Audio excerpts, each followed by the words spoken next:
That's why it's more important now than ever to support strong conservative leaders who will fight for fiscal responsibility and who will protect our way of life and make America safe again. So we got to make sure. We got to elect Dave McCormick for Senate, Dave Sunday, Attorney General, Stacey Garrity for Treasurer, Tim DeFore as our auditor, our state auditor, my good friend Rob Bresnahan for Congress, Michaela Cathio, state rep, and of course, J.D. Vance and Donald J. Trump.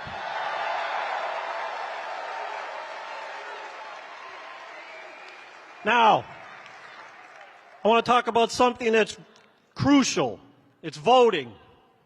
This election is certainly the most election in our lifetime. It is for me. We cannot afford to sit this one out. We've all seen how unpredictable the world can be. Catastrophic weather events, threats by terrorists, internet failures, even Luzerne County running out of ballot papers at 7:30 in the morning. That's why I'm here to request everyone get a mail-in ballot. There's nothing, all it is an insurance policy. We cannot let anything stop us from making our voices heard. The Democrats, they're voting every day for weeks. It's time for us to beat them at their own game. We have to make this election too big to rig. And that's a shout out to my boy, Dwayne McDavid from Bikers from Trump. Folks, this is about the future of our country. We must send a loud and clear message this election. We cannot let the Democrats continue their reckless agenda. It's time to put America first once again. Let's hear it. We got to put America first.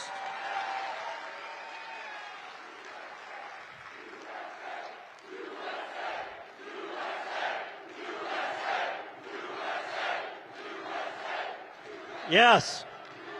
All right, well, my time is up. So in closing, let's pray for everyone that was affected by Hurricane Helene and for those that are bracing for Milton, which my son is in Florida. So God bless Lackawanna County.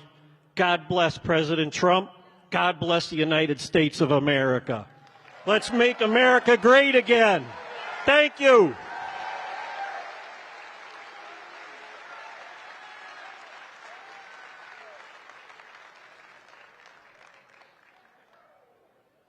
Ladies and gentlemen, please welcome to the stage candidate for U.S. House of Representatives, Rob Bresnahan.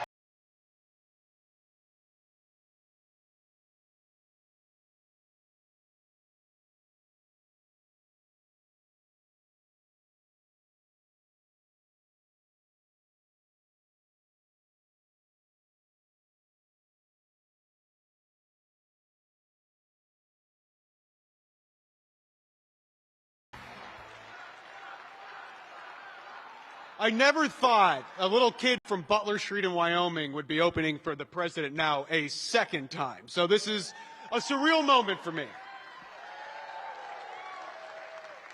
As most of you know, I'm not a career politician. I'm a third-generation union electrical contractor. And let me tell you, this election in 27 days is for all the marbles. I mean, look at what's happening in this country. It's for all the marbles. So thank you all for being here, taking time off from work, because I know we're Republicans here, and I'm sure you had to use a personal day. But this is important. Like, this is for the America that we all love, know, and care about. Since day one, the three messages that I've been running on is an economy that works, a border that is secure, and communities that are safe.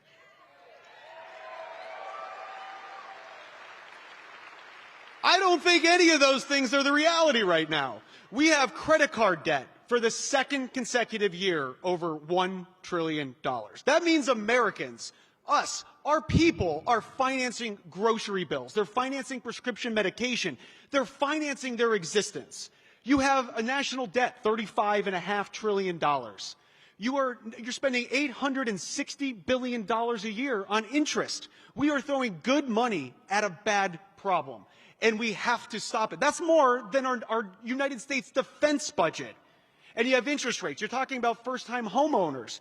It's not working. Then you want to go to the border and talk about having a secure border because border security is national security. We're spending $150 billion on illegal immigration. And yet FEMA doesn't have enough money to take care of our own Americans. We have to put Americans first. We have to put northeastern Pennsylvania first, because I am sick and tired of every day looking out $10 billion to this country, $10 billion to that country, $750 for the United States citizen. Enough is enough. I've been to the border 2 times, officially more than the borders are, for the record, and I've seen it with my own eyes. I've seen the tragedies. I've seen the humanitarian crisis where you have children, women on parents' backs. This is not America. This is not the country that I know, love, and care about, and I know this isn't what is acceptable for the rest of us. We have to take back this election. We cannot have 4,000 Americans dying every single day because of fentanyl. And that's what's happening. That's the result of the open borders. Something has to change, and in 27 days, it's going to start with Donald J. Trump taking back the presidency.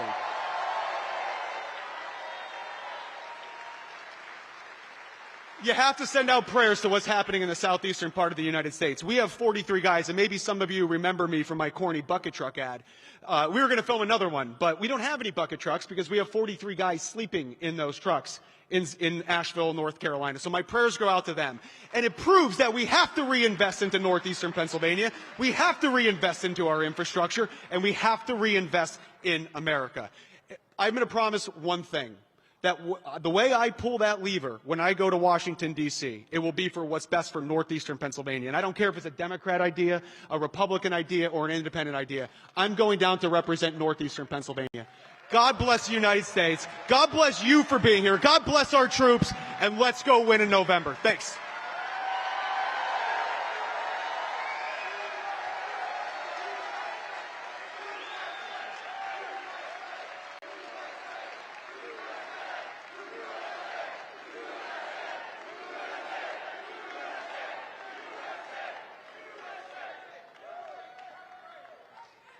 Ladies and gentlemen, please welcome to the stage candidate for United States Senate, Dave McCormick.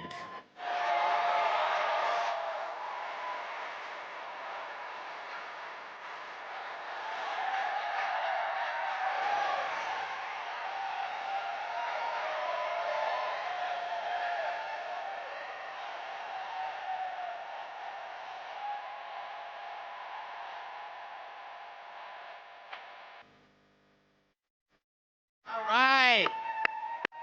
Here we go, Scranton. Here we go.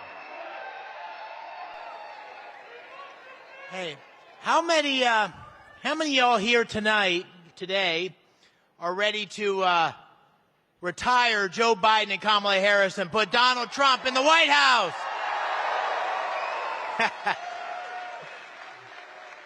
And how about firing Bob Casey and sending Chuck Schumer packing?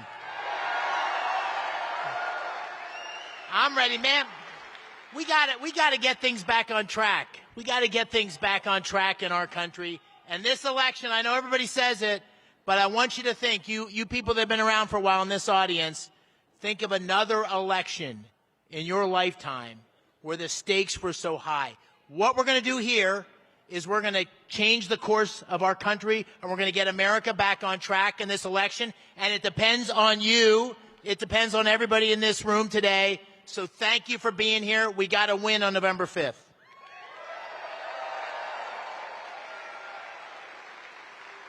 So, I'm a 7th-generation Pennsylvanian.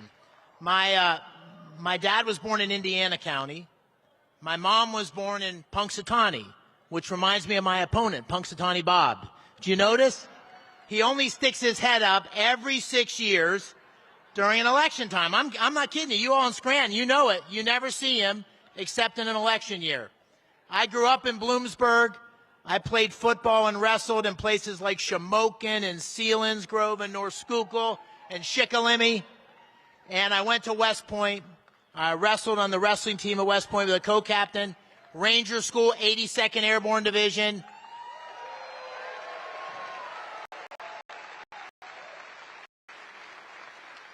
And then I came back to Pennsylvania, and I worked in business. I ran a company that created hundreds of jobs. So listen, I feel like the luckiest guy in the world. I have lived the American dream, but we should worry that American dream is not going to be available for our kids unless we get this country back on track. Right now, we got to do it right now. Now's the moment.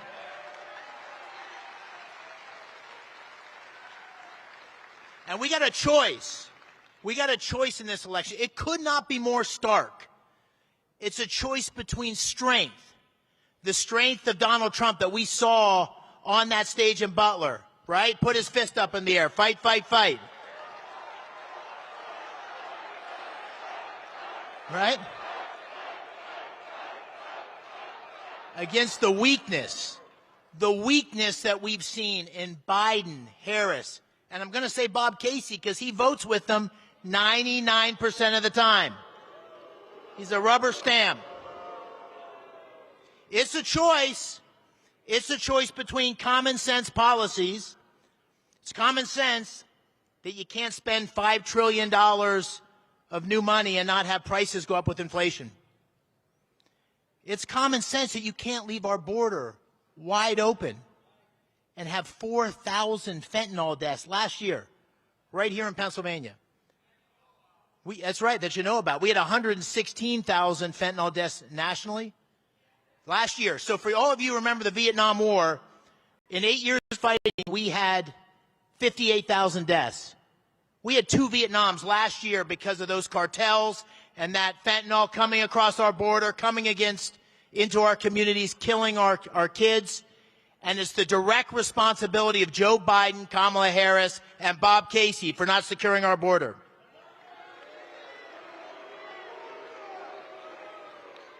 We got a war.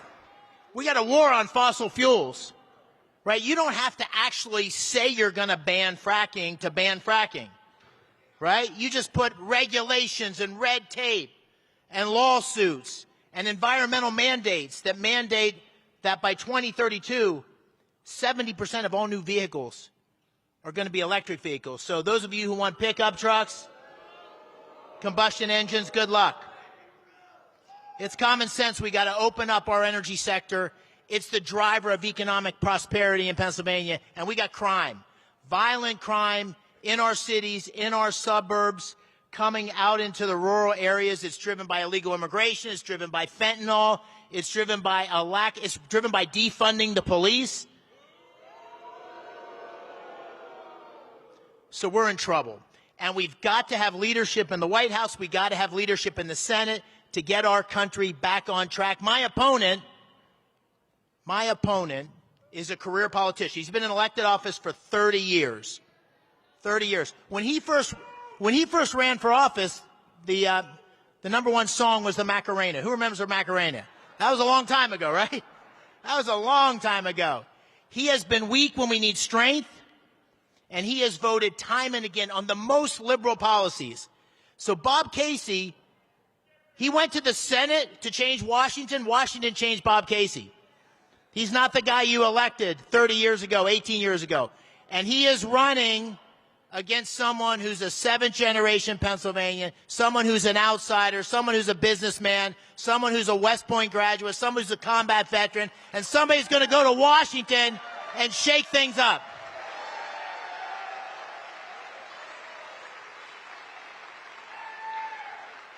Man, we got to do it. This is the most important election of your lifetime, and I was at the Penn State-Illinois game. It was a whiteout, my first whiteout, right? It was pretty good. And I had a tailgate, and I had a couple hundred kids there, Penn State students, and I was talking to them, and I stopped in the middle. And I said, you know what? And I think most of this is true for many of you in this room. I said, I'm going to be okay no matter what happens in this election. And the reason is I'm kind of old. I got more years behind me than in front of me. But for those young people those young people, you young people in this audience, this election is going to determine whether the America that we've all loved, the America that's been the most exceptional country in the world, is there for all of you. And right now, we're not on a good path. This is for your kids, for your grandkids. We got to get things back on track. So I said to those young people, you need to treat this election like your life depends on it. Because it does, right? It does. So I want to tell you how grateful we are to have President Trump coming to Pennsylvania again and again and again. This Keystone State is going to determine the presidency. It's going to determine the majority in the Senate, and it's going to get America back on track. What you do on November 5th is going to change the direction of our country. It's going to truly make America great again. It's going to make Pennsylvania great again. God bless you, Scranton. God bless America. Thank you.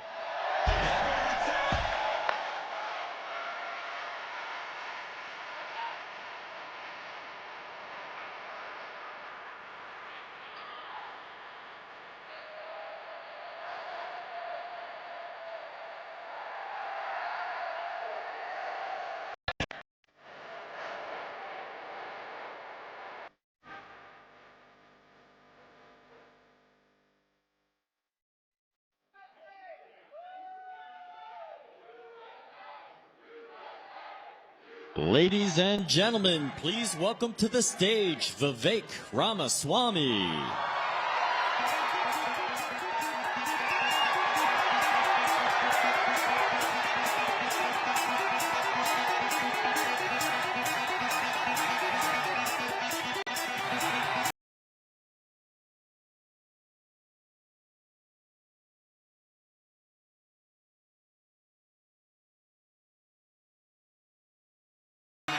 USA, baby. Pennsylvania, do me a favor. Send that man, Dave McCormick, to the U.S. Senate and put this Casey character out of a job. Another round of applause for Dave McCormick, all right? Your next senator from this great state. I'll tell you, somebody outside was asking me on the way in. You guys are great. I love you in Scranton. Said, hey, tell me one last time, how do you pronounce your name? I said, it's easy. It's Vivek like cake, and it's Ramaswamy like Ramaswamy, you know? I got to give a lot of credit to our friend DJT for coming right here to Scranton, to Joe Biden's hometown. And look at this. Look who came out in Joe Biden's hometown. Now, how about this? If we deliver on November 5th, Joe Biden's hometown for Donald Trump, what do we tell the rest of the country with that, huh? And somewhere deep down inside, in a place that he doesn't want to admit, I think maybe even Joe Biden is actually rooting for it. Give him a MAGA hat in Scranton before you leave. I'll tell you something. We're in the middle of a national identity crisis right now. Faith, patriotism, hard work, family. These things have disappeared only to be replaced by these new secular cults: wokeism, transgenderism, climatism, COVIDism, depression, anxiety, fentanyl, suicide. These are symptoms of a deeper void in our country. We have a crisis of national pride spreading like an epidemic. Less than 16% of Gen Z says they're even proud to be an American anymore. We have a 25% recruitment deficit in our own U.S. military. We are in a war for the survival of our country, for the survival of American self-confidence. And right now, more than ever, we need a commander-in-chief who will lead us to victory in that war. That man is the 45th and your next 47th president of the United States of America, Donald J. Trump.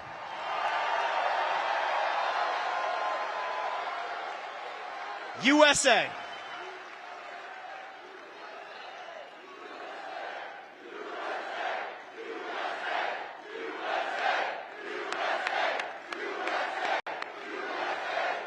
If you want to seal the border, vote Trump. If you want to grow the economy, vote Trump. If you want to restore law and order in this country, vote Trump. If you want to stay out of World War III in this country, vote Trump. If you want to revive our national identity in this country, vote Trump. If you want to make America great again, vote Trump. We are in a 1776 moment, folks. I'm telling you something. And I mean that in a positive way, actually. Think about it. What a special time to be alive in the spring of 1776. We could have been victims. Our founding fathers could have been victims, claimed to be victimized by the British monarchy. But they weren't victims. They were victorious. That's the moment we live in right now. And it took a band of our founding fathers to do it. My favorite one, Thomas Jefferson. He was 33 when he wrote the Declaration of Independence. I was 37 when I ran for U.S. president, youngest ever Republican to run. Thomas Jefferson was 33 when he wrote the whole ball game into motion. And he invented the swivel chair, by the way, while he was at it. That's Thomas Jefferson for you. He's my favorite. You got the likes of my friend Elon Musk, who was here, last week in Pennsylvania. Give my man a round of applause there. Took a lot of guts for him to make the sacrifices and take the risks he's taken to speak out for Donald Trump. He's like our modern Benjamin Franklin, actually. Benjamin Franklin, the first time around, he invented the lightning rod. He invented the Franklin stove, one of the leading inventions of his time. I see somebody wearing a bifocal spectacle.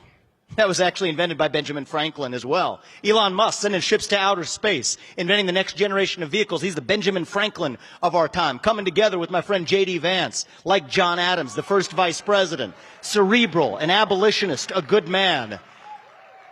And the man who's going to lead us from the front is the George Washington of our era. That's who Donald Trump is. He's the George Washington of our 1776 moment. He could fight, George Washington could, but he could also unite. And that's what I think Donald Trump is going to do that nobody in the media will admit. He'll be the president who actually unites this country. We are in the middle of a war right now. I won't say that lightly.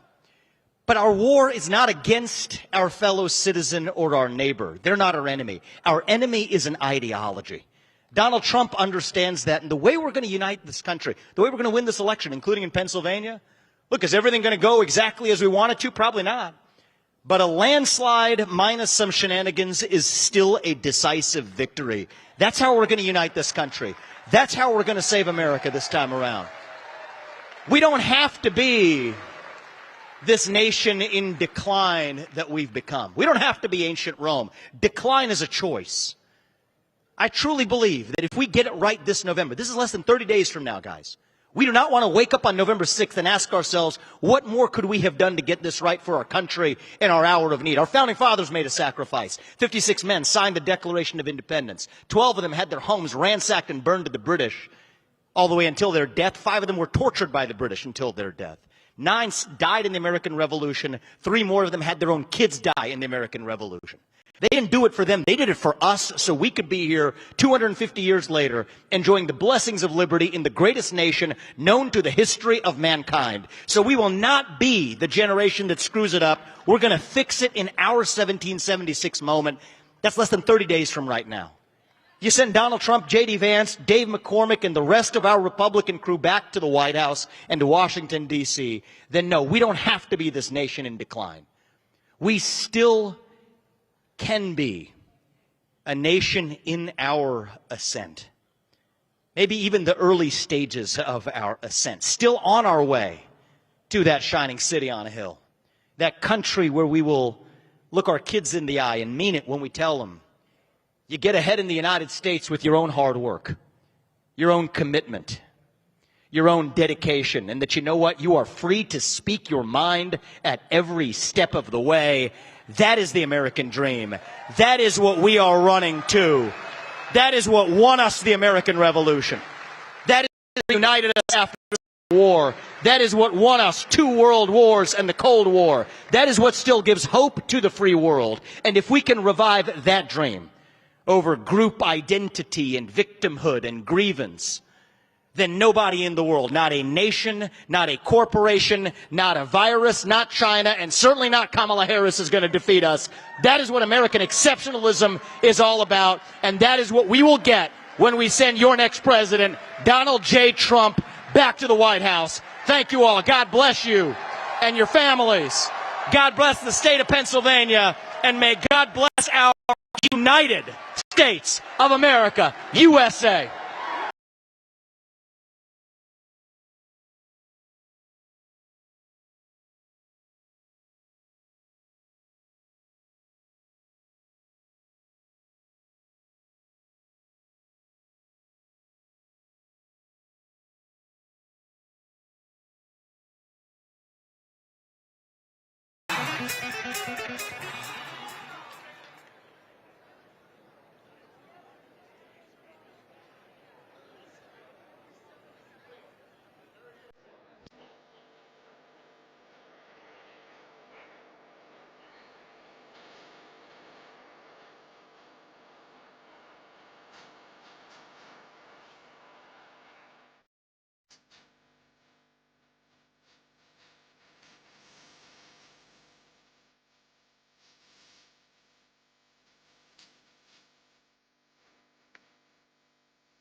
country by far.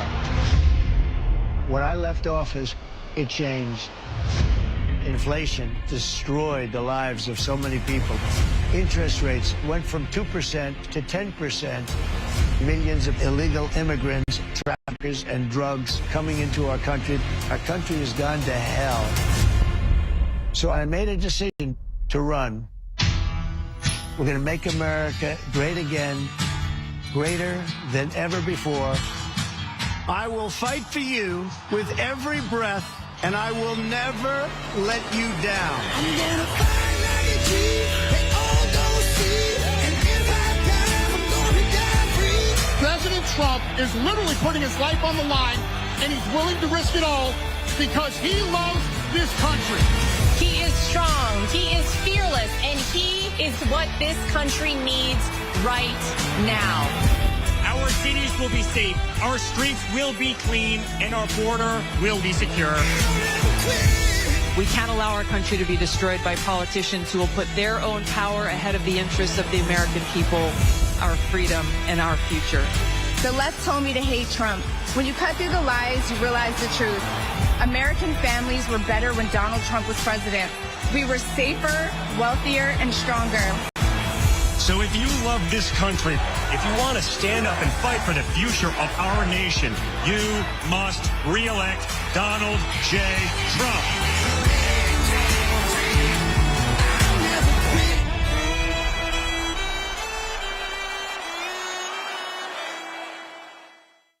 Ladies and gentlemen, please welcome the next President of the United States, President Donald J.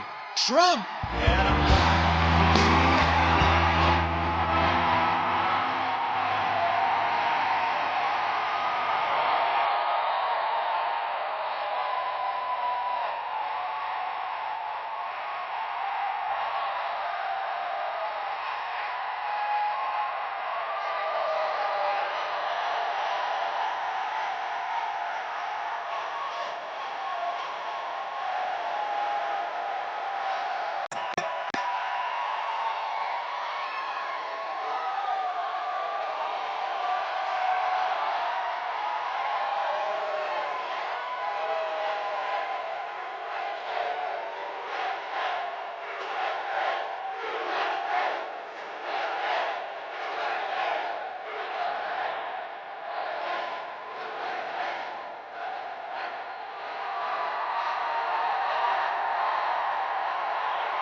Wow. Hello, everybody.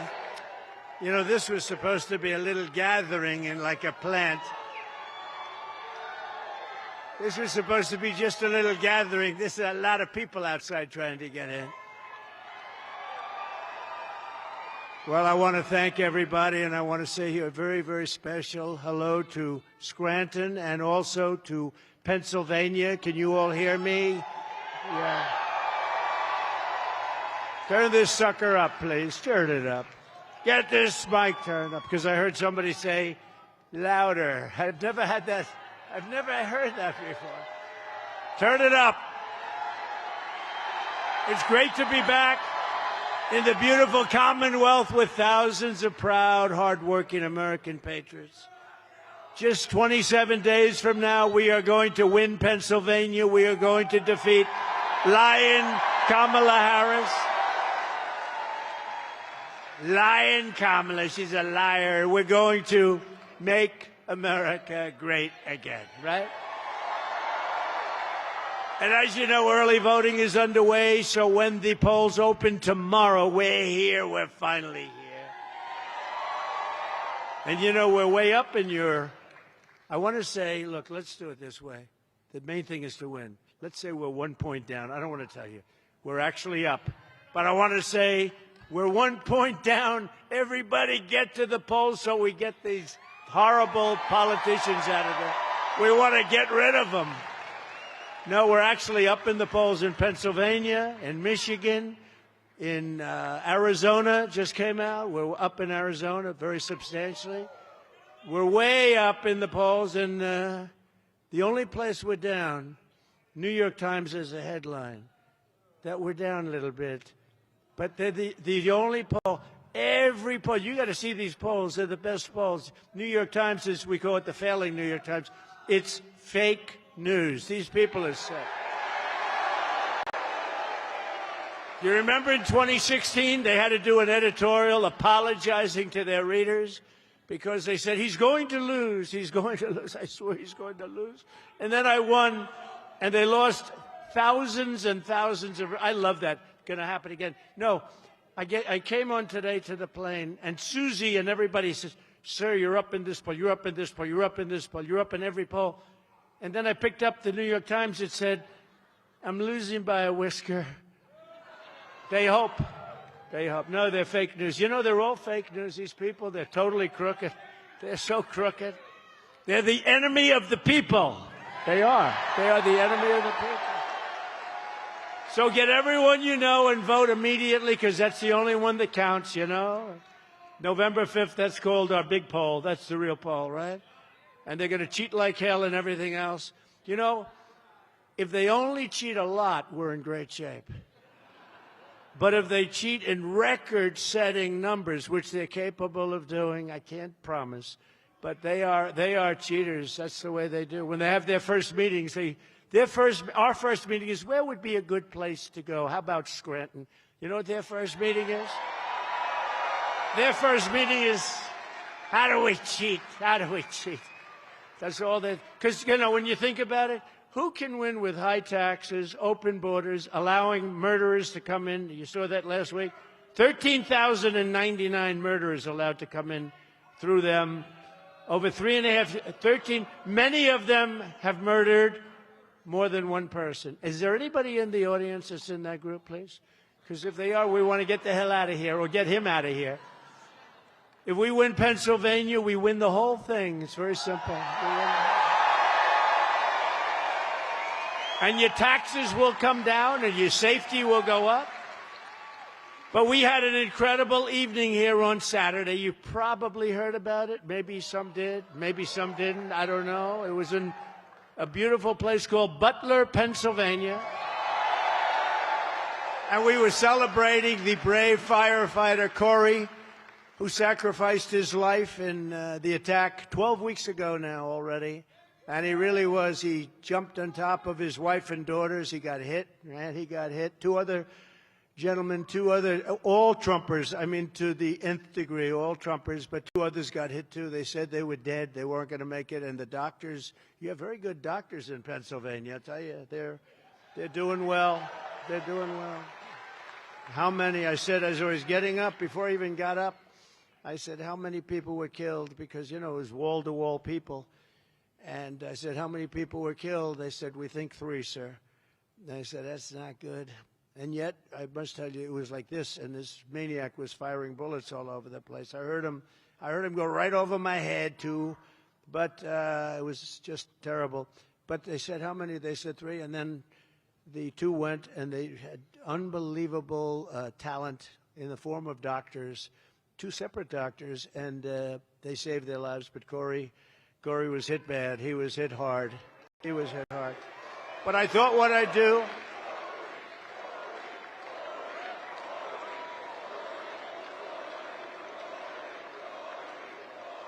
You know, one thing, and I didn't want to say it the other night, it wouldn't have been appropriate, but one thing nice, that we raised a little money for Corey, and you know what it ended up being for his family? For his family, it's beautiful. Like, I think around $5 million, right? $5 million. And a friend of mine, a pretty wealthy guy, he said, do you mind if I give a check to the family of Corey? I said, you can do that if you want. How much? He said $1 million, and he handed me a check for $1 million. And then they raised another like $4 million, and we also gave some, or we were going to give some to the two gentlemen that got badly hurt. They got badly hurt.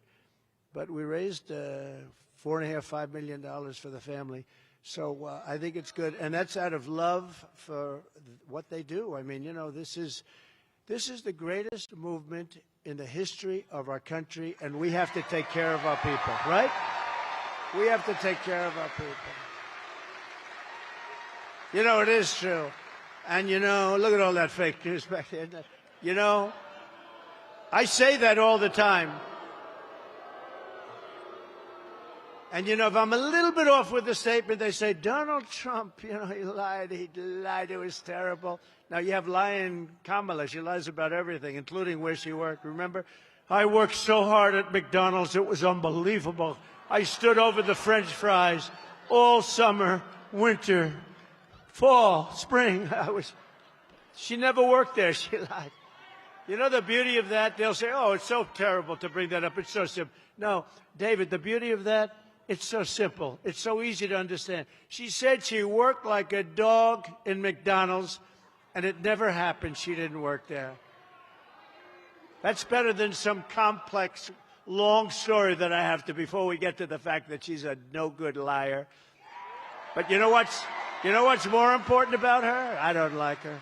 You know what's more important about her? She's just led the worst rescue operation in history in North Carolina. The worst.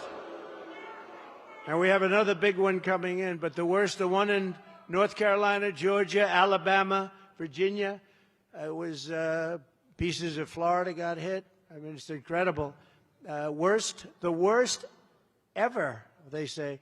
They had no money. You know where they gave the money? To illegal immigrants coming in, many of whom are killers, many of whom are drug dealers, many of whom are gang members, and many of whom came out of prisons from all over the world. You know, they come out of prisons all over the world, and they drop them in our country. And you know that the prison population all over the world is down because they put them in our country. They come from the Congo in Africa, many prisoners from the Congo. Welcome, everybody. Welcome. It's lovely to have you. They come from the Congo. They come from the Middle East.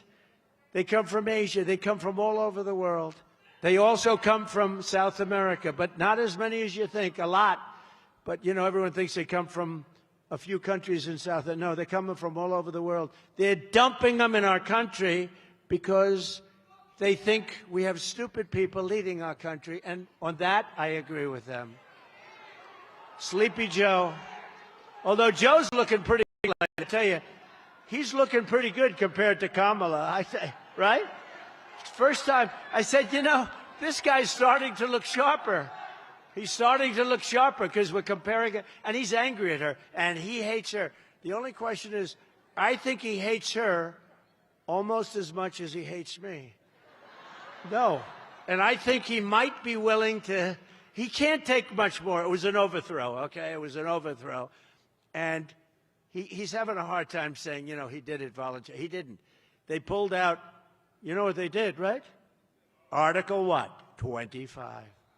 That's what they did. And they said, you're sick. You're not going to go on. He got 14 million votes. He got 14. Think of it. He got 14. She got none. And this was really, this was an overthrow. This is the first overthrow. Or you could call it a coup. Do you want to call it a coup? This was the first coup in the history of America. David, you're an expert on this stuff, right? Wouldn't you say? First coup in the history of America.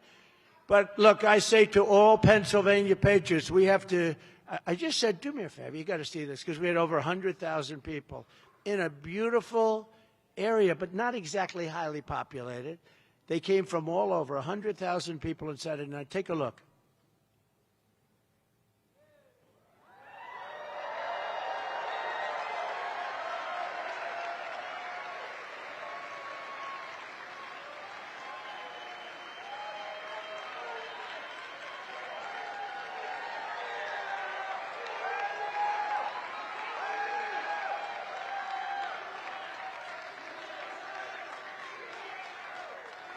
That's something, huh?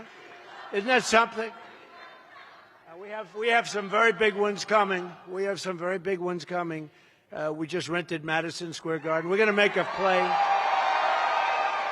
We're going to make a play for New York. Hasn't been done in a long time. It hasn't been done in many decades, but we're going to make, how could New York be run worse than it is, right? With all the problem, everything is corrupt in New York, and we're going to make a play, and let's see. I mean, I think that, you know, the migrants have taken over Madison Avenue. They've taken over Fifth Avenue. They've taken over the parks. The kids can't play Little League. You know, it sounds like a trivial thing. It's a big deal when you have a son that's a Little League player and he can't play.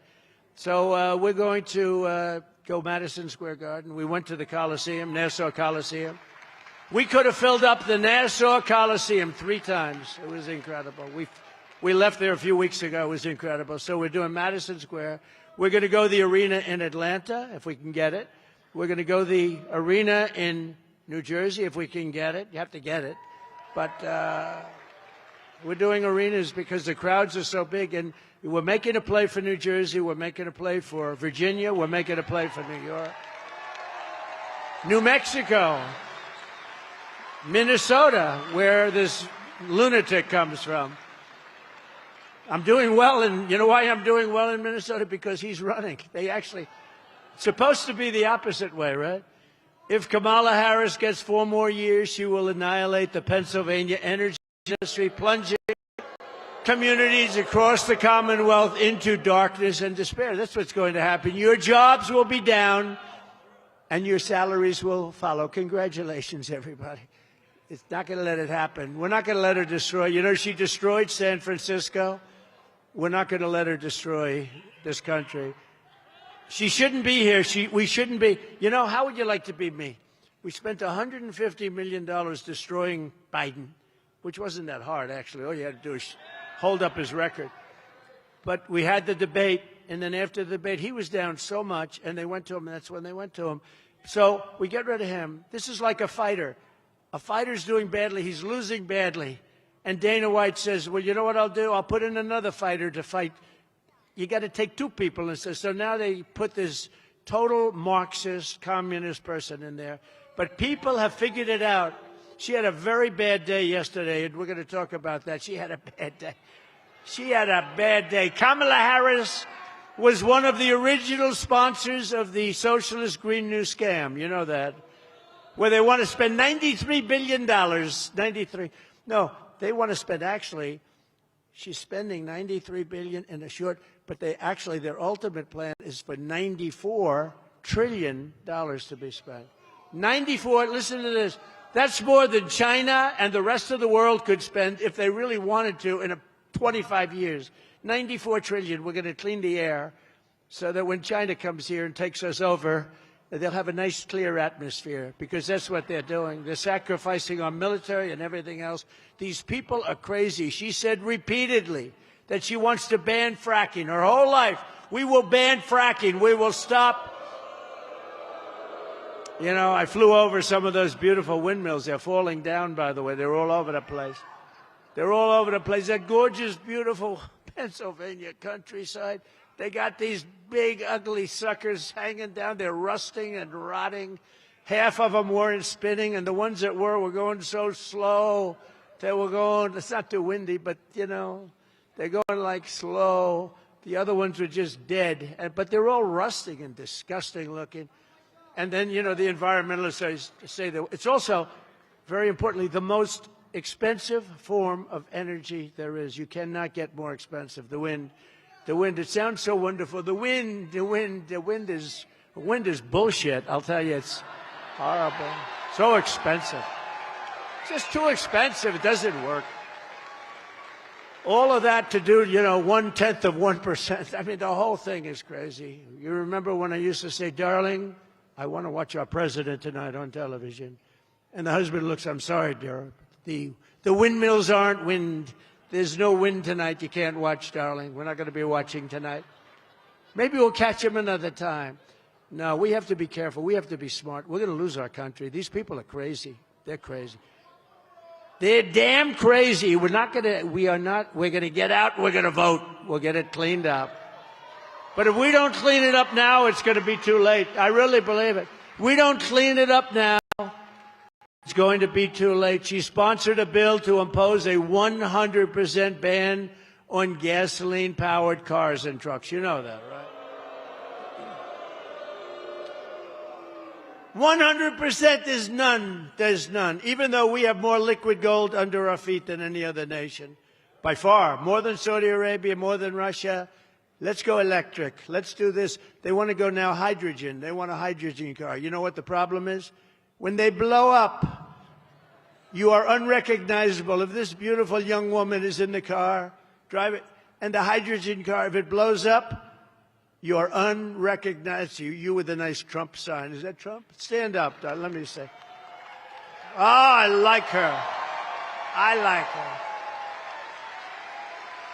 I will not allow her to go into a hydrogen car. They don't blow up that often. They were saying, that, yeah, but they don't blow up that often. Oh, great. Thank you very much. And as we speak, Kamala is crushing Pennsylvania with a natural gas export ban. You know about that, right? Designed to choke the life out of your fossil fuel industry.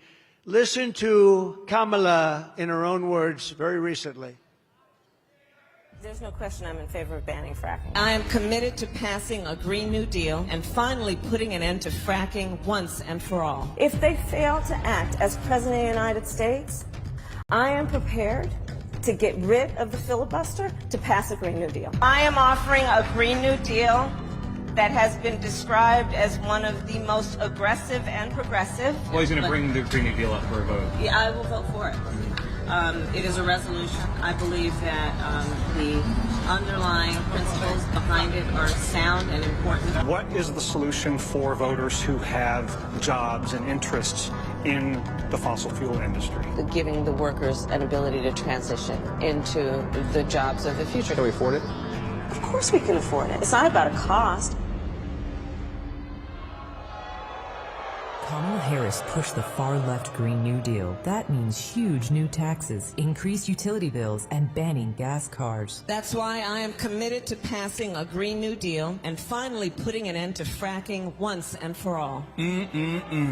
Kamala just don't give a frack. Kamala's fracking ban would kill jobs and raise gas prices. Kamala doesn't give a frack about you. Only President Trump will bring back Trump's strong economy. I'm Donald J. Trump, and I approve this message. Thank you.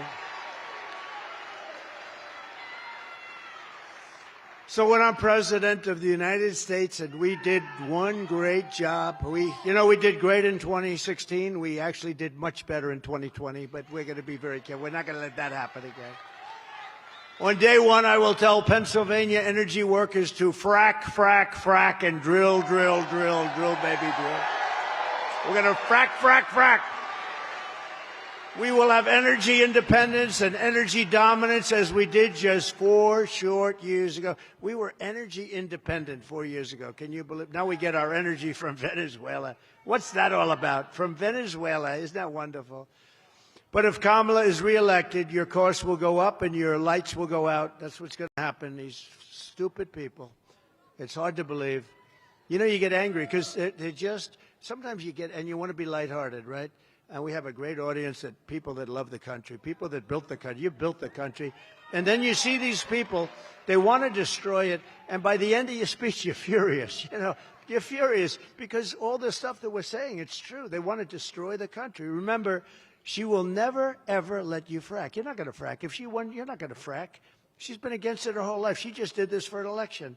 Even now, Kamala's Green New Deal mandates are regulations that are impossible to enforce. as an example, forcing power plants to shut down all across the country. More than 50 plants have recently been closed. So she took office, and they are not going to be replaced. And, you know, all you have to do with her is say, like, all the things. She's going to do this. She's going to do that. Why the hell didn't you do it? Why didn't you do it? All of a sudden, she likes walls. You know, I built over 500 miles of wall. It kept us. We had the greatest border in history. 4 years ago, we had the best border in our country's history, and that included human trafficking, mostly in women, by the way. That includes, so when women say, oh, I don't know if I like Trump, I was the one, that is the most heinous thing. Human trafficking, mostly in women. Gee, I wonder what that's all about, right? And then they say, oh, I don't know, Kamala's not going to protect anyone. They've allowed this country to be poisoned at our border. And, you know, a lot of people say, and this is not part of the deal, but I like to go off teleprompter if you don't mind. I actually haven't, I don't think I've been on it yet. I haven't. They're waiting for me. At some point, I'll be on it. But, you know, they're doing these things. Nobody can understand it. It doesn't make sense, like men playing in women's sports, like open borders where criminals are allowed in.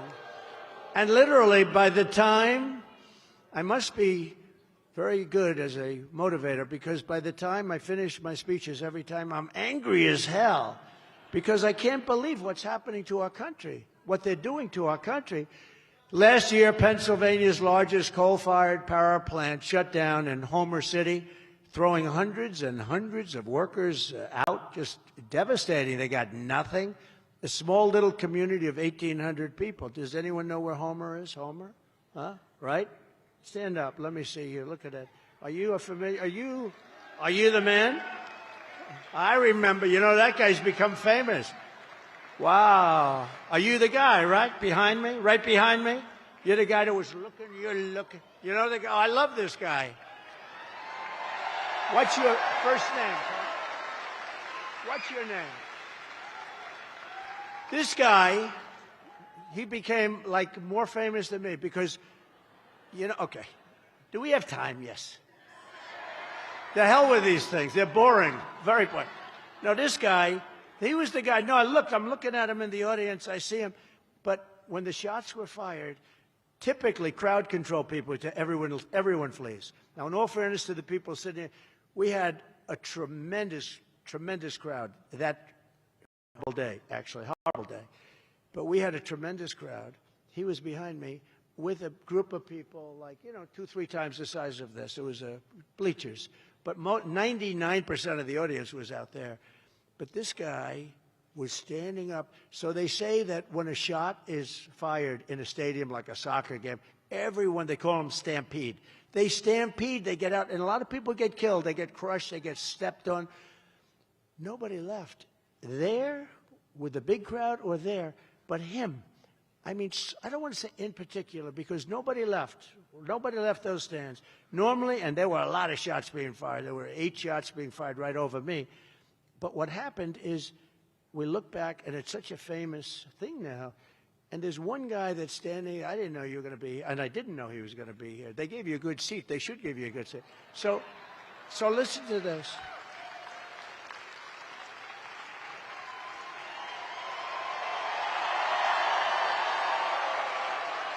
Right? So this man, and he's back a few rows, and next to a woman who was very brave, too. And he's standing, he's not only not leaving, he's standing up. And he's looking, he wants to find it, because he knows. He saw a lot of blood all of a sudden, and he knew what happened. And all he cared about is, I want to get that guy. But then the sniper, our sniper, took him out. And, by the way, and the local police, too, they did a good job. The local police did a good job. But that guy, I said, there's a guy, David, I said, there's a guy I want in the foxhole, right? We want him in the foxhole with me if we're ever in a foxhole, because he stood up. He didn't care about the bullets. He was standing. All he wanted to do is find that guy. He said, there's a guy over there. And yet some other people, too. We appreciate it. Thank you very much. Great honor. Thank you, I love people like that. I love people like that. He's like a movie star. You know, he's become a movie star, I'm telling you. We love him. The head of the plant at Homer City said that Kamala's EPA had imposed a, quote, excessive economic and operational burden. It wasn't possible to keep it open. It's being done on purpose. They're taking plants that are perfectly good, that are not polluting any more than anything else would, and they're closing them up, and they're forcing you to use energy that's 10 times and 20 times more expensive and doesn't even work. One local businesswoman said that her life had been turned upside down by what happened, and a local union leader called the closure, quote, absolutely devastating and totally unnecessary. And I hope whoever owns that plant can just keep it around for a few months, just keep going, because we're going to let that plant go for a long time, okay? So you got to tell them, Homer, you don't have long to go. I actually told the people in North Carolina who have been just devastated, I told them, I said, look, just hang in for a few months. You know, it's tough to say, hang in for a few months. But we take office on January 20th. I said, everything will be beautiful once I take office. Everything's going to... They spent all their funds. They have no funds to take care. They have no funds. They have no workers. They have no nothing. FEMA, we had such a good FEMA. FEMA was great under Trump. That I can tell you. We had tremendous success. Under these demented and self-destructive Kamala Harris policies, Pennsylvania electricity prices are up 50% and are projected to rise by another 50% this year. So you're going to be up 100%. Does anybody mind? No, you're making a contribution to the environment, right? Except you won't have any money left, you won't have a house left, you won't have a country left, you won't have a commonwealth left. Even the grid operators themselves say that if the insanity continues, Kamala will crush the electrical grid of the United States of America. But we will not let her do it, will we? We're not going to let her do it. She's bad news. She doesn't even know where the hell she is. They ask her a question, she's like a vacuum. What? No, I don't want to be nice, you know. Somebody said, you should be nicer. Women won't like it. I said, I don't care. No, they say that. A guy came up to me today. He said, sir, you really should be nicer to her. The women won't like it. The women want safety, and the women want to have a country that they can be proud of, I think. Anyway, so today I make Pennsylvania this promise. I will stop the energy price hikes. I will stop the plant closures immediately, and we will restart the plants that Kamala has very cruelly closed. I mean, you know, they don't know. They have thousands of jobs involved, people that have worked there for 25 years or longer, and we're not going to let it happen. I will terminate the Green New scam immediately. I want the cleanest water. You know, I don't know if you know, in my 2 last years, we had the cleanest water we've ever had, we had the cleanest air we've ever had, and we had the most jobs and the most factories working that we've ever had. And the jobs they picked up were what called bounce-back jobs. They were bounce-back. They were the people that took off for the COVID, the gift, I call it the China virus because I want to be accurate, and they bounced back. I will end the destruction of our electrical grid. They are destroying our grid. It's already in bad shape, I'll tell you right now, but they are destroying. We'll make, isn't it amazing? We don't have any electricity, but they want to go all electric cars. Think of that. Now think, these are, I'm just thinking, we're talking about all electric. And I love electric cars. You know why?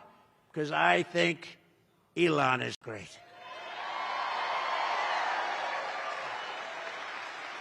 But you know what?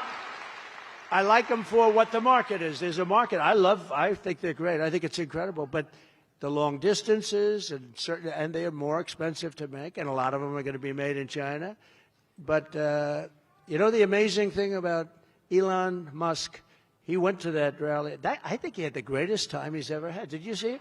He was jumping around. He was so happy. You know, he's always like, I envision him, he's sort of a reclusive kind of a guy. He's incredible. He's a total genius. We have to take care of our geniuses.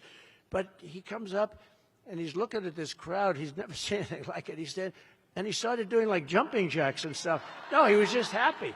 I said, what's he doing back there? I was just giving him a quick introduction.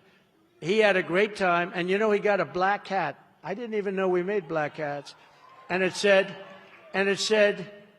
make America great again, but it was very low, you know, very sort of understated, but a black hat. He loves that hat. And he called it Dark MAGA, right? Who thinks of this?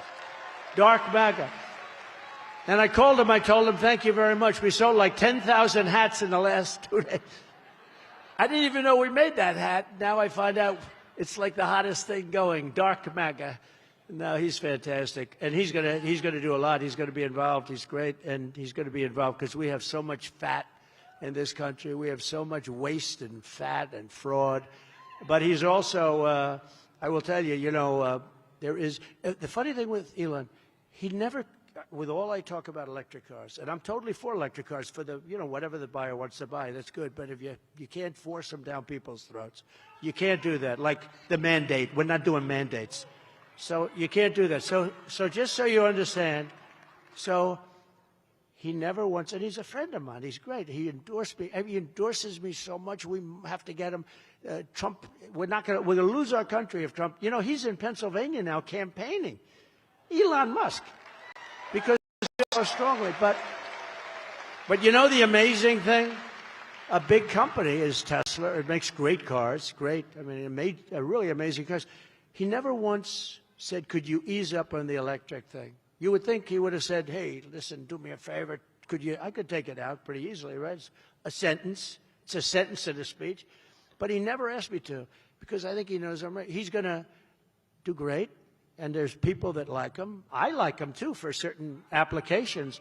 But he never think of it. And he's close to me. He never said, do me one favor, just sort of low-key. I would, if I were him, I'd be saying, hey, listen, Trump, do me a favor. Don't mention electric cars again. That you're going to do away. And we're not doing away. We're going to have whatever the market wants. We're going to have gasoline power. We're going to have hybrids. The hybrids are great. They're working good. We're going to have everything. We will make Pennsylvania an energy supplier to the entire world, and I will cut your energy prices in half, 50%, 50, within 12 months of taking office. Your prices will be cut in half. Now, she, on the other hand, if her mandate, look, number one, you won't have any energy because they can't produce enough. No matter what they did, they can't produce under what she wants to do.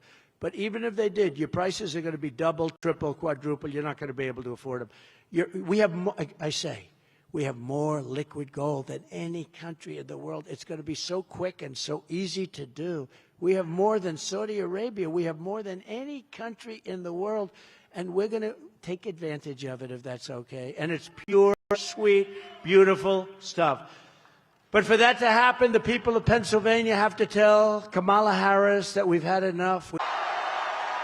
And we're going to say, Kamala, you're fired. Get the hell out of here. Get out of here.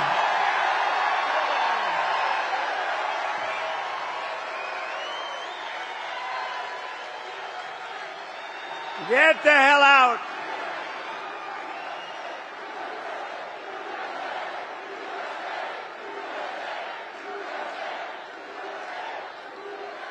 Despite all of the devastation she's caused your Commonwealth, and, you know, she said yesterday she has no regrets. Did you see that? You'll see it in just about 2 seconds. Go ahead. Put it on. Well, if anything, would you have done something differently than President Biden during the past 4 years?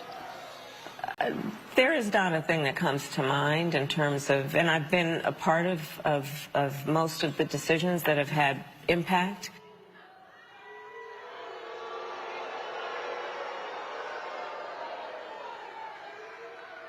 I think the other one asking the question is dumber than Kamala. So that's like, she's a dummy. I watched her over the years. That is one dumb woman. Sorry.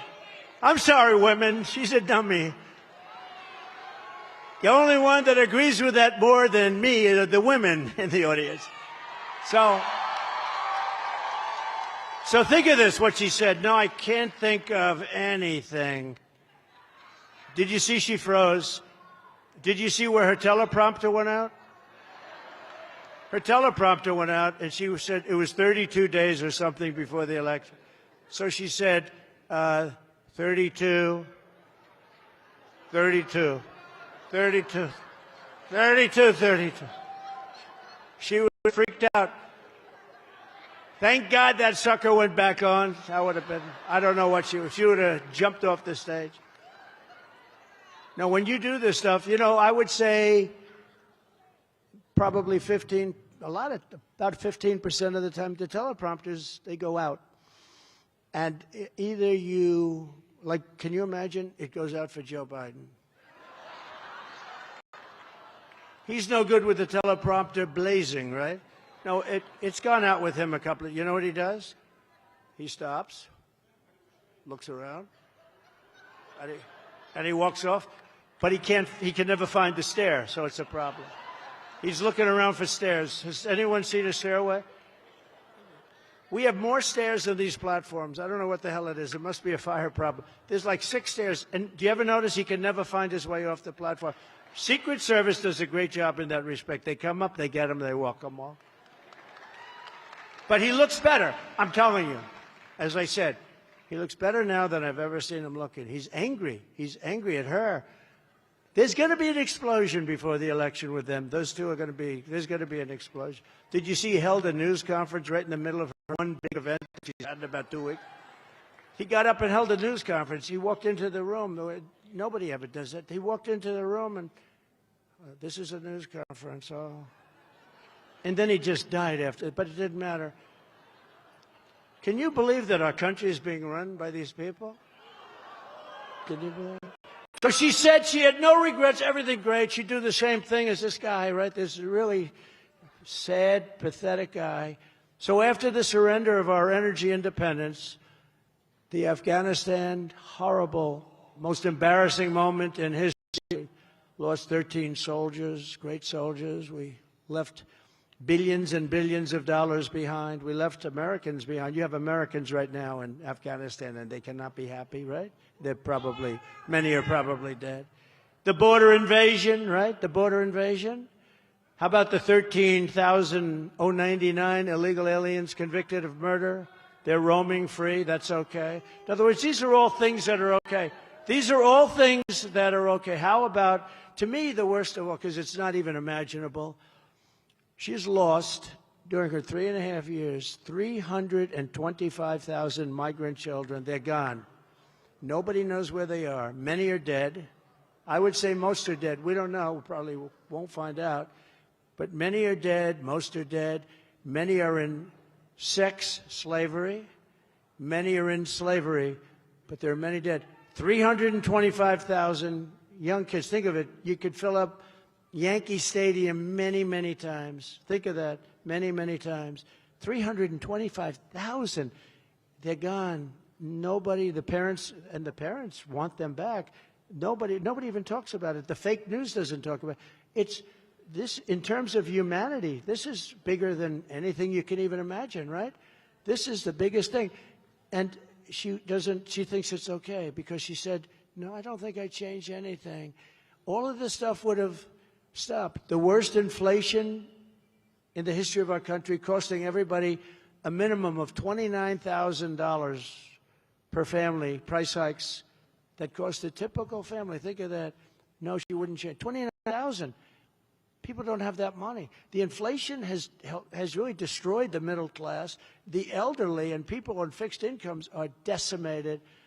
See, just think of it. Our middle class. How about Ukraine? If I were president, there never would have been a war. You wouldn't even know what Ukraine is. There would have never been a war.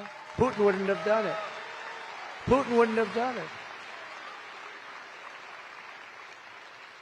And that was okay with her. You remember what she said? She said, no. She didn't know where the hell she was. She said, no, I'm fine. No, I wouldn't have done nothing. How about the October 7th attack on Israel? That would have never happened. How about the fact that the United States is a laughingstock all over the world, right? How about she failed on the witch hunts against her political opponent, me? The first time that they've ever done that. They do it in other countries, like in third world, banana republics. The witch hunts, I call it the witch hunts against Trump. The one in Florida was thrown out, and yet Biden's document case, they ruled on him.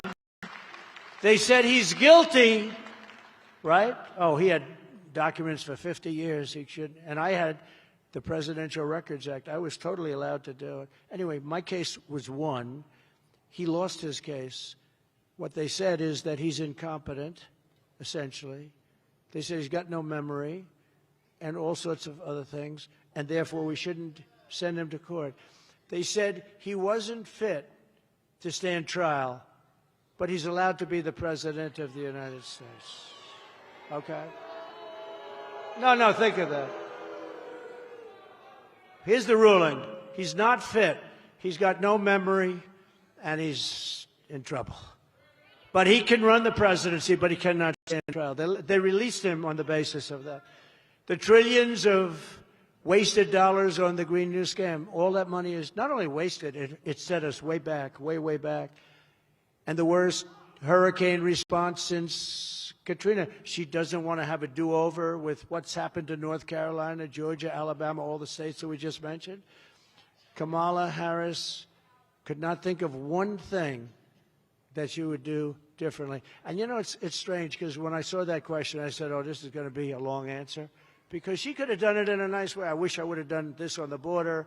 I wish we would have closed up the border. I wish we didn't have the horrific acts of violence against all of those children and all of the things. She could have really done. And I said, well, this will be a good answer. She didn't know what the hell to say. But think of it. It was a softball question. It was meant that she was, and she said, no, I would have done everything. So all of the agony, all of the suffering, all of the inflation and the border and the criminals coming into our country, she wouldn't have done anything different than this guy that should have really never been president, in my opinion, should have never been president. So she said that there would be nothing to me that is a disqualifying answer. That should disqualify her from even running. If that's going to be the case, she should be disqualified from even running. She's an incompetent person. She's grossly incompetent. She cannot be trusted, and she is totally ill-equipped to do the job of being President of the United States. Let me tell you, I know all of them. I know President Xi, I know Putin, I know Kim Jong-un of North Korea. Biden, he said, oh, that's a tough situation in North Korea. We had no problem. I got along with him very good. A little rough start, right? Remember? Little rocket man. Remember when he said, I have a red button on my desk? That was a very threatening sound. I have a red button on my desk. I said, I have a red button on mine too, but mine's much bigger and mine works. Okay?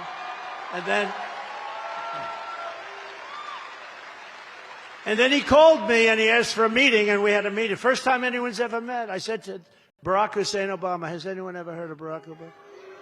Barack? Remember Rush Limbaugh? He used to go, Barack Hussein Obama.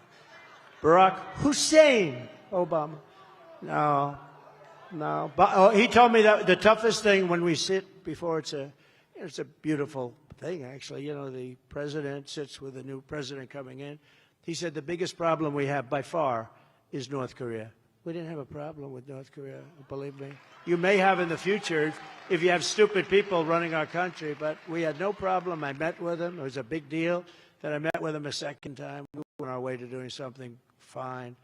But he's got, you know, he's got tremendous nuclear power. Somebody let him get there. Our country just went through 4 years of really a horror show, and we cannot have 4 more years. We just had a man who's grossly incompetent as our president, and now we have a woman who is actually, in my opinion, worse than him. I believe she's worse than him. And we can't allow it to happen. Now, I had this done because, you know, our military is great. I knocked out ISIS.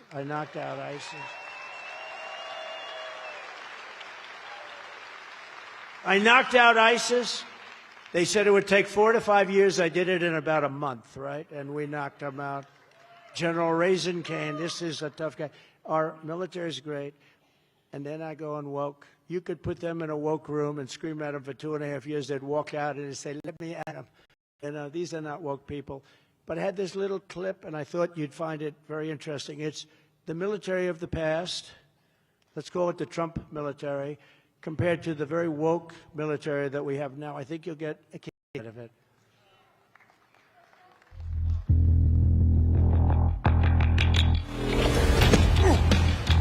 You little scumbag! I got your name! I got your ass! You will not laugh! You will not cry! You will learn by the numbers! Happy Pride. Happy Pride Month, and actually, let's declare it a summer of pride. So you're a killer? Sir, yes, sir! Let me see your war face! Sir! You got a war face? Ah! That's a war face! Now let me see your war face! Ah! Bullshit! You didn't convince me! Let me see your real war face! Ah! I hear it and I know I know you wanna take. You will be a weapon. You will be a minister of death, praying for war. But until that day, you are pukes. You are the lowest form of life on earth. You are not even human fucking beings. You are nothing but unorganized, grabastic pieces of amphibian shit. How to abracadabra, these bitches know I got answers the way I... It looks to me like the best part of you ran down to cracking your mama's ass and ended up as a brown stain on the mattress.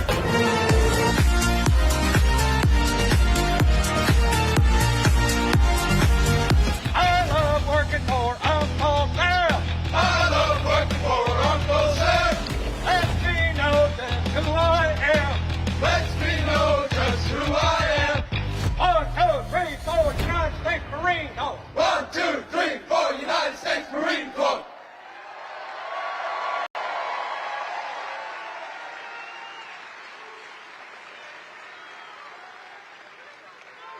So, it's a little exaggeration. Probably really not that much, actually. But what's happening to our country is we have to preserve our country. Pennsylvania cannot let this woman become the president of the United States. She's the taxing queen. She's going to raise your taxes, where you're going to be at least paying at least $3,000 a year more. Take a look. Joe Biden and I are about to get rid of that tax bill. And on day one, I will repeal that tax bill. Joe Biden and I are about to work to get rid of that tax cut. Joe and I are about to get rid of that tax bill. Joe Biden and I are about to get rid of that tax cut. Everything from a 70 to 80% tax rate. I think that's fantastic. We've got to increase the corporate tax rate. Part of that is going to be about repealing that tax bill that they just passed. And also looking at estate taxes are going to have to go up. We will tax capital gains. But we're going to have to raise corporate taxes. It's just a new way of looking at things, to say, we're going to tax what you don't have. That's a sore point, and it's a big deal. Is that something you think she firmly believes in? I think it's part of the proposals of the campaign. Taxing unrealized gains just doesn't seem fair in any sense of the word. I think that this reaction to unrealized gains is a little funny, given that I bet that the majority of people watching right now are already paying a tax on unrealized gains. It's called a property tax. When the value of your home goes up, that's an old. It's a use tax. When the value of your home goes up, you pay higher taxes, even if you don't sell your home. Your value of your home never moves the way the stock moves, the way something else moves. That's always the go-to answer. Under my plan, there will also be a carbon fee. There has to be some connection between the fee and bad behaviors, and there has to be, in that we have to monitor whether it's going to be passed on to consumers. But I'm going to tell you that should never be the reason not to actually put a fee, and in particular, a carbon fee. Kamala Harris is going to significantly raise taxes. Taxes are going to have to go up. Kamala's plan will raise families' taxes by nearly $2,600 a year. Under Kamala, prices have already soared. Now she'd make it worse with even higher taxes. Taxes are going to have to go up. President Trump will cut taxes again. No taxes on tips, overtime, or Social Security. I'm Donald J. Trump, and I approve this message. Yeah, we're going to cut your taxes. I've been involved in politics, not that long on this side, but I've been involved. I've never seen anybody campaign on we're going to raise your taxes. That's what they're doing.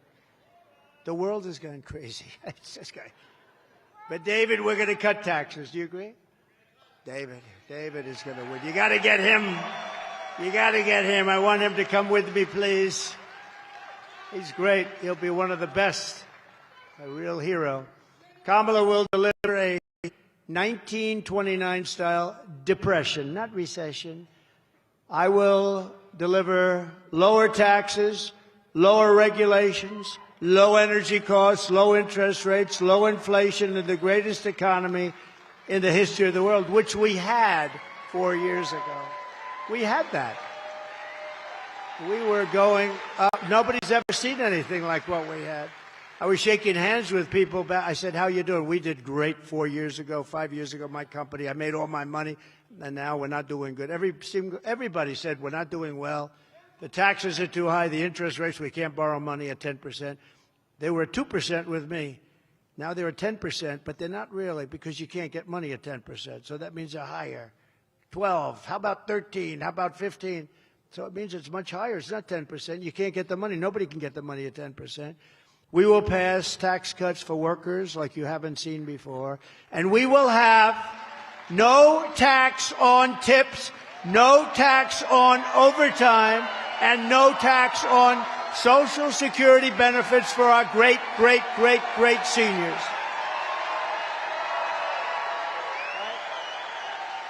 No tax.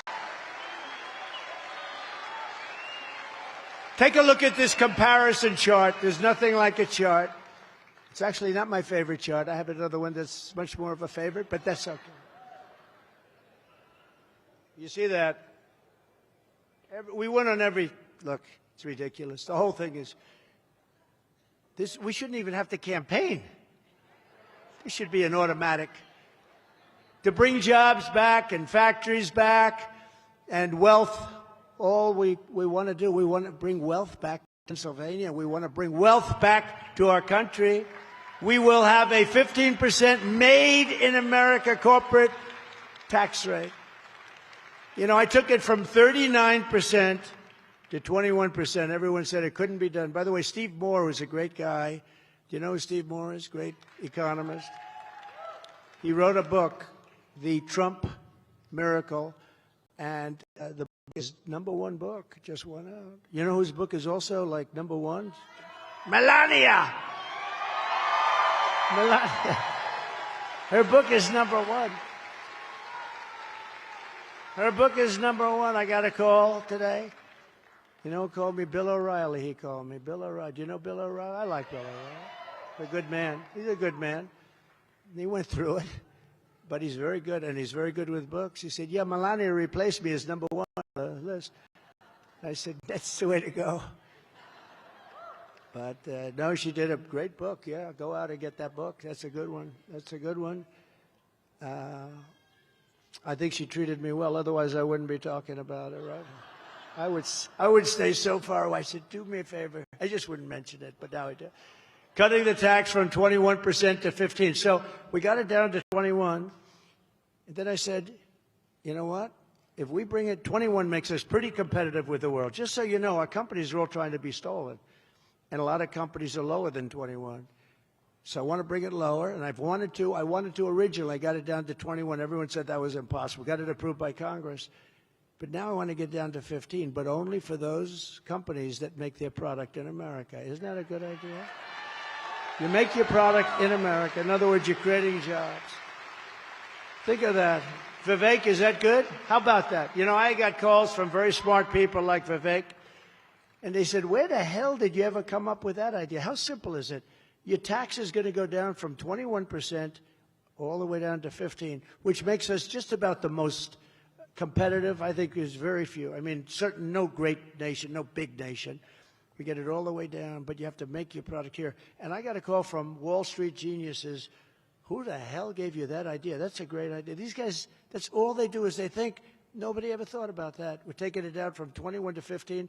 And then we have to do something very important. Those who don't make their product in America, and there are those that come in, like China and various others, they will be forced to pay stiff tariffs to, and remember this is a privilege. William McKinley, this is a privilege because it's the privilege of competing with our cherished companies. So we have companies, we have to protect them. And it's the privilege of stealing our jobs, our treasure, and our wealth. They're going to come in, and they're going to have products, and they're stealing from us because they're taking our jobs, they're taking our companies, they're taking our wealth, and that's fine because they have to compete too, but now they're going to have to pay for it. And they'll have to pay, and they'll pay hundreds of billions of dollars in pretty stiff tariffs, but what we're doing is we're preserving our companies, but we're doing something more important. They don't have to pay either, because all they have to do is build their plant in the United States of America and hire many of the people in this room. It's very simple. Right? David, are you on board? He's on board. Thank goodness. Thank goodness. If he said no, I don't know if I could have been so enthusiastic about you. No, it'll make us a rich country again. Right now we owe $35 trillion. Because of stupid stuff like this. And other countries, China in particular, they've done this for years and years and years. They built their country with money that we pay them. We're paying them $500 billion on average a year for years. They built their military with our money. So we want them to do well. I want them to do well. You know, I made a great deal with them. They have to buy $50 billion a year of product. I thought they said 15. My guys, I said, what's the number you want? 15. I said, 15. Oh, good. But I thought they said 50. So they came to me, and the deal was almost finished, and it said 15. I said, what do you mean 15? You said 50. They said, no, sir, we said 50. And I said, you didn't say. Make it 50. Go back to them, say, we made a mistake. They went back, and China accepted it. They said, can you believe it? But I don't even talk about it because of COVID. I don't even mention it. We have USMCA. We did deals with Japan, with South Korea. We were screwed by everybody, friend and foe. In fact, the friends did a worse job on us than the enemies. The enemies were gentler to us than many of our friends on trade. But Japan, we redid that deal. We redid South Korea. We did a lot of deals, and we were respected. You know, 5 years ago, we were a very respected country. And I don't want to say this too loudly because it could happen, but I don't fall down stairs. I don't fall on platforms. I don't fall off bicycles.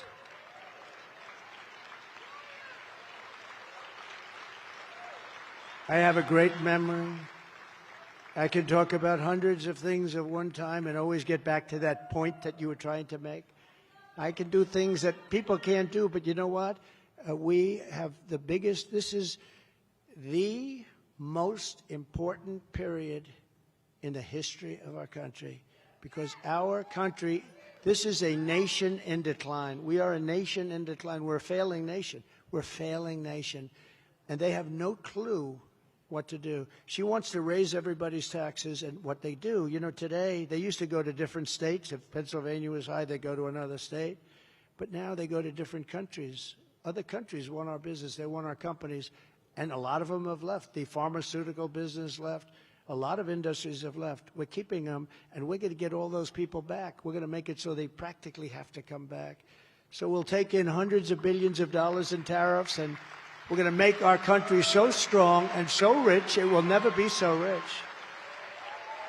You know, we used to be an all-tariff country in the 1890s, 1880s, 1880s, early 1900s, all tariffs. That was when our country was the richest it ever was. It was never rich like that. It was so rich that they had to set up a commission, the Great Tariff Commission of like 1887. It had one function, what to do with all the money. We had so much money, we didn't know what to do with it. And then in the 1900s, they brilliantly went to the income tax, where everybody gets taxed, and foreign companies could come in and just steal our treasure and our jobs, steal our wealth. And honestly, we've never really been the same. The country made so much money, and other countries lived. They were fine. But we're like taking care of the whole world, and it's time for the world to take care of us. Does that make sense? Time to take care of us. And we're going to pay off debt. or we're going to reduce taxes still further, because that's what it's all about. We gave you the tax cut, and it was the biggest tax cut in American history. We gave you that tax cut, and we did more business with our revenues were greater with a much smaller number. You paid less, and yet as a country, we did much more business. We had great years. My pro-American trade policies are one of the major reasons why I've been overwhelmingly endorsed by the rank-and-file membership of the Teamsters Union. They haven't endorsed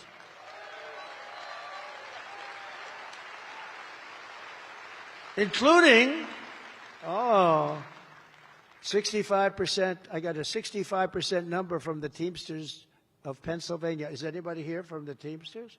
I mean, where are they? I love them. Where are you? I heard it. Oh, look at these guys.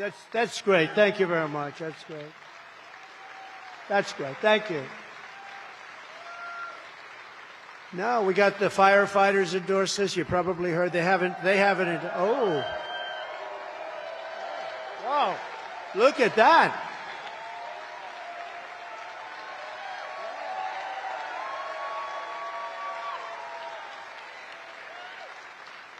That's a very good-looking group of human beings, I will say.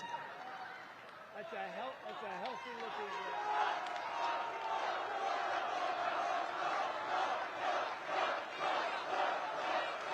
That's nice.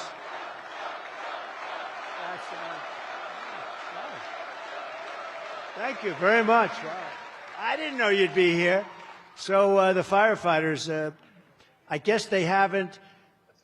Every year for, 6, 7 years, some crazy number of years, they always automatically do the Democrats. And the rank and file said, we're not doing that.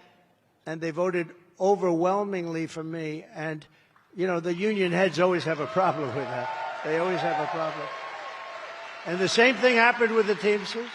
And that's happening also with the auto industry, because United Auto Workers you're not going to have any jobs unless they vote. And if they vote for me, we'll have more autos being made in this country than at any time since the heyday, which was about 60 years ago, because all it is a one-way street out of our country. We're going to rebuild the auto industry in our country. We're going to make it so good and so powerful and so great again. So firefighters, thank you very much. We love you guys. That's good. Teamsters, thank you very much.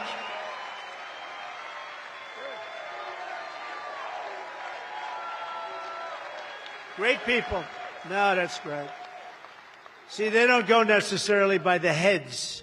Although I have to say the head of the Teamsters is a terrific guy, tough guy, good. He was fine with it. He was okay. He wants to go with, what the people want. Sean O'Brien, he's a great, great guy. And I don't know as well the firefighters, but as far as I'm concerned, he's a great guy. Has to be good. I like people that like me, don't we? I like people. If they like me, I like them.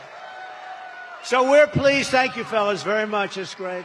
Any fires lately? Have you put out any fires lately? Any big bad ones, huh? You guys have a lot of guts doing what you do, let me tell you. We're pleased to be joined today by your next Senator, Dave McCormick, and everybody is really, really impressed with Dave. I know him for a long time. Everything was the best. He was the best student. He went to the best schools. He went out in business, became one of the most successful guys, ran one of the biggest funds and very successfully. And I don't know, you sure you want to do this? I think I've talked a lot of people out of it. They see what I go through, I had more investigations than Al Capone. He killed a person a week. Alphonse Capone, the meanest Scarface, the meanest of them all. I've been investigated more than Alphonse Capone ever even dreamed about. Of course, he used to kill the investigators. I don't do that, You want to come up for 1 second, David? Fast? Come on, David. Come on.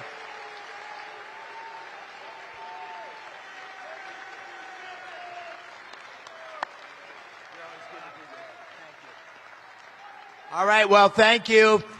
Great to be in Scranton with the next President of the United States.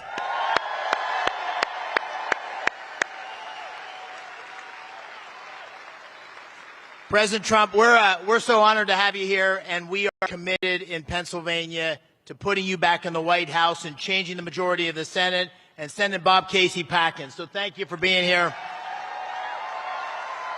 And, you know, what happens in Pennsylvania is going to, or what happens for the country depends on what happens in the next 27 days. And as you know, Mr. President, I was a wrestler. Lots of wrestlers here in this part of Pennsylvania. And I wasn't the best wrestler, but I always knew in college if I could get into the third period within a point or two, I would win. Because the third period is not about wrestling. It's about mental toughness. It's about heart. It's about staying on offense. It's about fight, fight, fight. Thank you, Mr. President. Thank you, David.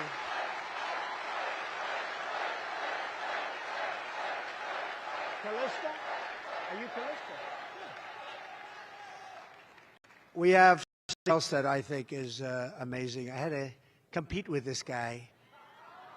And I thought it was going to be easy, but it wasn't. He was nasty. He was quick. He's smart as hell. And he knew things that a lot of people didn't know and didn't understand. He did amazingly well because he started really as a rookie, right? And he got up and he wiped a lot of very smart politicians off the stage. And then one day he came up to me, he goes, you know, I don't think I'm going to beat you. I said, you're not going to beat me. You're not going to. But he's a great guy. I mean, he's really smart, and I hope he's going to be involved in our administration. I do hope that.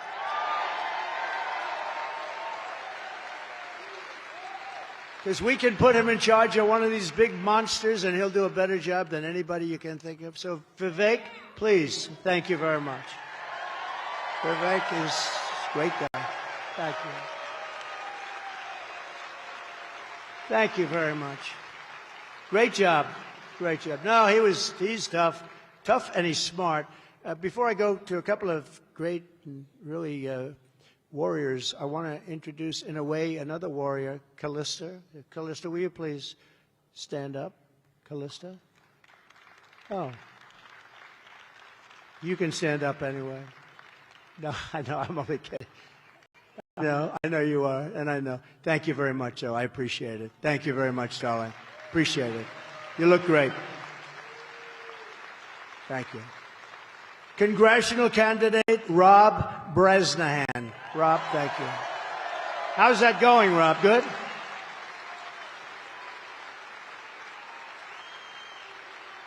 Thank you very much.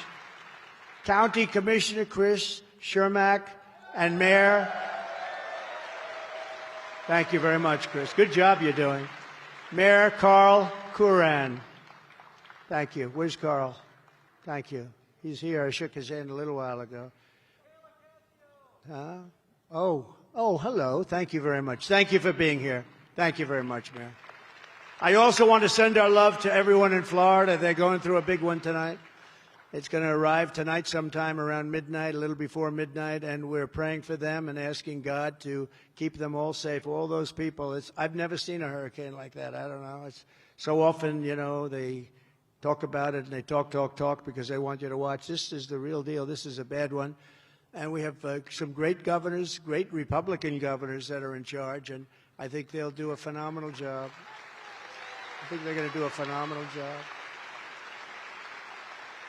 But here are some facts. Kamala Harris is a radical left Marxist, rated even worse than crazy Bernie Sanders. Actually, rated even worse than Pocahontas.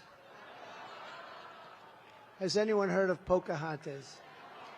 She was an original creator of defund the police movement, and anybody who wants to defund the police for even 1 week is not worthy of being president of the United States. She was one of the originals. Defund the police. We want to defund the police. You saw when she went up to Minnesota and she was bailing people out that wanted to burn down everything. Remember? They said, oh, it's a friendly protest.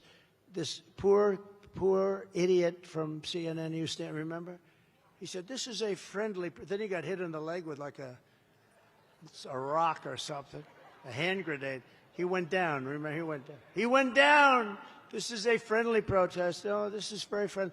And behind him, the entire city of Minneapolis was burning. It was like, it looked like the Second World War.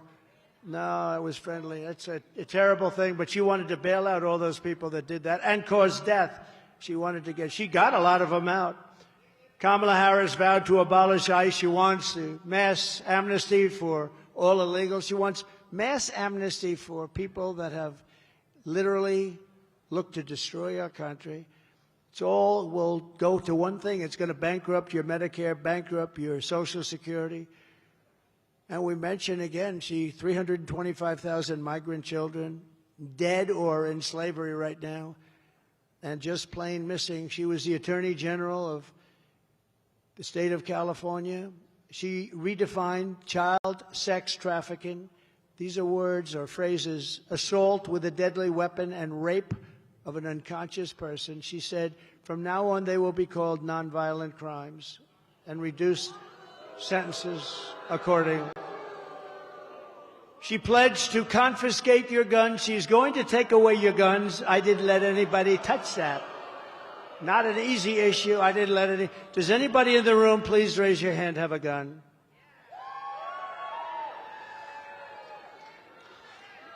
That's a tough job. No, she wants to confiscate your guns and endorse a total ban of handgun ownership. What do you do when a bad guy comes into your house? What do you do? The bad guy walks in, and he's got whichever gun you have. If you don't have a gun, you're in big trouble, right? I mean, you need to have. That's what they have the Second Amendment for. You know, the city with the strongest gun legislation. You can't have a gun. You can't get near it. Go to jail forever. Is a place called Chicago, and that's got the worst problem, right? That's got the worst problem. She even called for free sex changes for illegal aliens in detention. All paid for by the taxpayer. In other words, if you're being detained and you want a sex change, you can get, by the way, aside from the obvious, not such a great idea, it's a very, very expensive operation.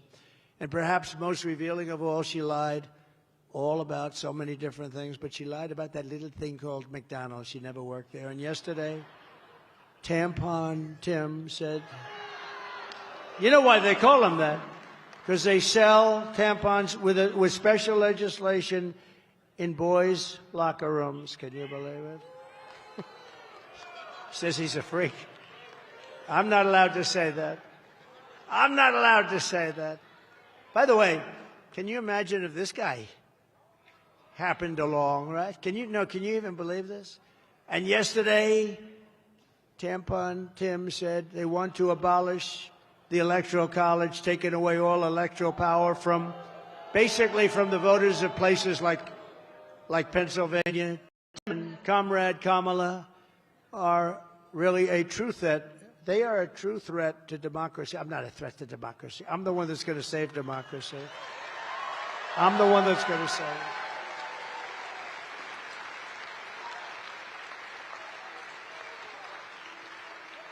I'm going to save democracy. They are a threat to democracy, and they really are, too. Also, you know, a big thing that's a threat is incompetence is a threat to democracy. It really is. Because much of the stuff they do, I think, is incompetence. But she's surrounded by very smart, very vicious people that have to be, you know, that are very radical left lunatics, okay?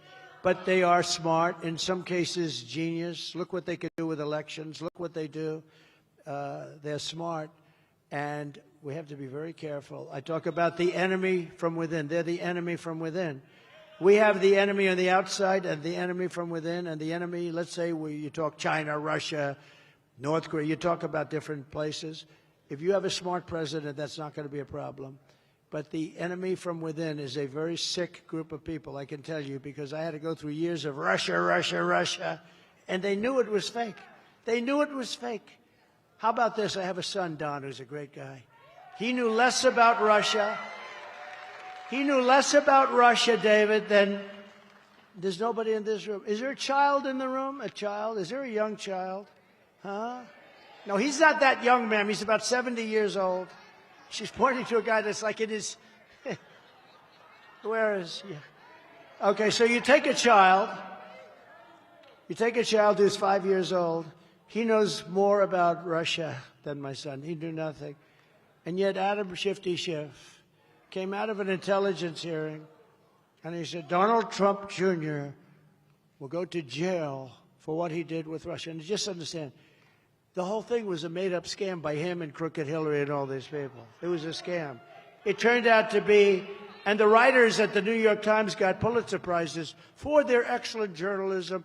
No, but the thing turned out to be a scam. And then they admitted they were wrong. And we're suing the Pulitzer Foundation. We're saying, we're demanding that they retract the Pulitzer Prizes with damages. And we're doing very well in that case. But think of it. He knows nothing about, and I call him, I say, are you okay? He said, yeah, Dad, I know nothing about what they're talking about. I have nothing to do with Russia. Absolutely.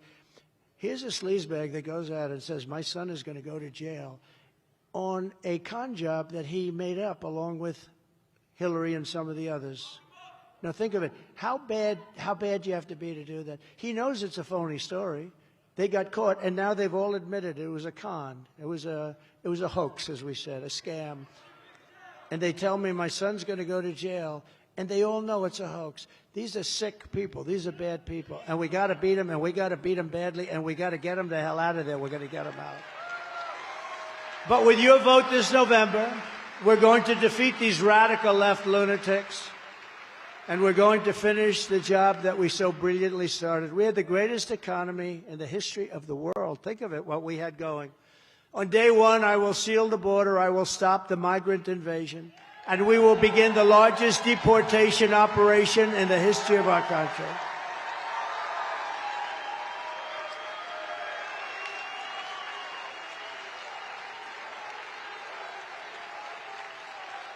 And I don't want to do that. I have a heart. I have a bigger heart than most of the people in this room, let me tell you. But you have no choice. It's not sustainable. We have to get them out. And we start with the worst of the criminals. We start with the drug lords. We start with the worst of the criminals. The illegal migrants coming into our country are taking the jobs of American citizens, the black and Hispanic communities in particular. The black communities, the Hispanic communities, and the unions are coming next. You watch. They're going to go after the unions. They're doing it, and they're here, and they shouldn't be here. I will end inflation, and I will make America affordable again. I will fight for and protect Social Security and Medicare. There'll be no cuts. There'll be no cuts. And we won't be raising the age like they're going to end up doing. They'll be raising Social Security by 5 or 6 years. You watch. Very soon they're going to do it because it's not sustainable what they're doing. We will terminate Kamala's insane electric vehicle mandate. I will stop outsourcing and turn the U.S. into a manufacturing superpower. Working with Elon Musk, we will slash a record amount of government waste. I will end the war in Ukraine, stop the chaos in the Middle East, and prevent World War III. We will prevent World War III. I will crush the violent crime and give our police the support, protection, resources, and the respect that they so dearly deserve. Our police are great. We're going to give them back their authority. It's been taken away. They destroy our police. They take away their house, their family, their car. They take away their pension. They want to do their job.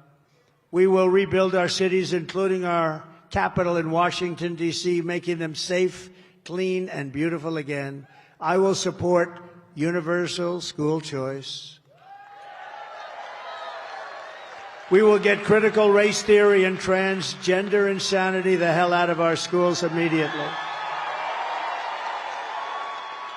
And we will keep men out of women's sports. I will defend the Second Amendment, protect religious liberty, and restore free speech, and we will secure, finally, our elections. We will secure them. Everyone will prosper, every family will thrive, and every day will be filled with opportunity and hope. But for that to happen, we must defeat Kamala Harris and stop her radical left agenda once and for all. We want a landslide that is too big to rig. We want to have it too big to rig. Early voting is underway. Get everyone you know and vote, vote, vote. Get out there and vote. After all we've been through together, we stand on the verge of the 4 greatest years in the history of our country. With your help now until Election Day, this is such an important little period of time. We will redeem America's promise. We will put America first, and we will take back the nation that we all love. We love our nation.